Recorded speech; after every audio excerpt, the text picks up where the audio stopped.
Hey you, it's me. And this, I guess that's Dylan Mulvaney. It doesn't look like Dylan, but that's Dylan Mulvaney with Lady Gaga. And they were celebrating International Women's Day by doing a big photography shoot together. Now, honestly, I don't care about International Women's Day. And I really don't care about Dylan Mulvaney, to be honest with you.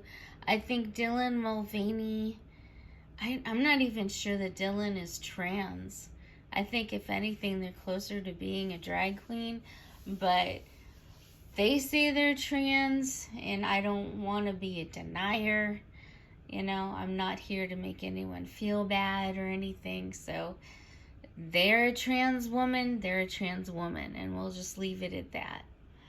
But the real beef that I have is, you notice that they are putting so many trans women up on pedestals, winning awards and winning in sports and all these places where they are infiltrating women's spaces. But it's okay because they're a woman, even though even though when it comes to the prison system, they are having to rethink that when they put a couple trans women into a women's prison, and then women started becoming pregnant. So they had to rethink that a little bit. But all of these trans women and all of these drag queens, getting in there and out there and being very public and etc. And again, I don't have a problem with a lot of it. Like, I love drag queens. They're wonderful, talented, funny. Some of them sing really well, and they look amazing. I love their drag outfits. Some are there to be pretty, some are there to more poke fun, and I think it's all good. It's adult fun. I think it's for adults only, but I don't have an issue with it. But what I find so strange is the lopsidedness of it, because how many drag king shows do you see? Do they have a whole show about drag kings? Because that is a thing. Drag kings, not queens, kings. You don't see that. You don't see trans men very often. Now, of course, I follow two very delightful trans men, Buck Angel and Marcus Dibb, I think his name is. And I enjoy them. And I like them. I like the way they think.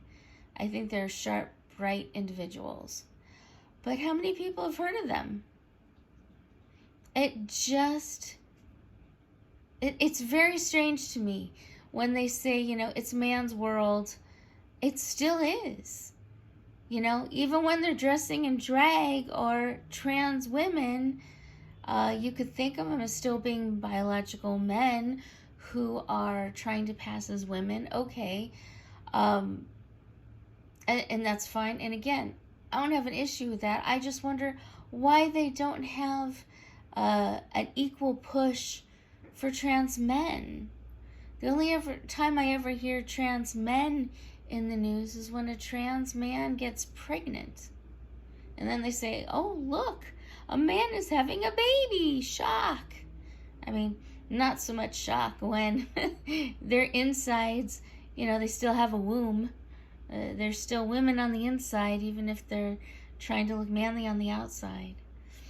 But it just seems very hypocritical that we're pushing trans women as women and drag queens as being fun and acceptable entertainment, which it is, mind you.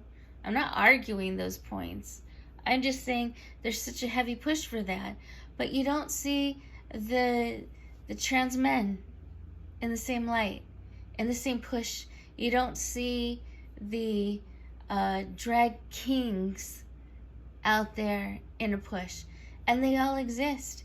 And I just want to know, like, RuPaul, where are your kings? Where are those kings? Don't you think they deserve the same kind of accolades, the same praise, and the same to be seen as drag queens? I'm just curious about that, because I think it's so unfair. I think it's so unfair.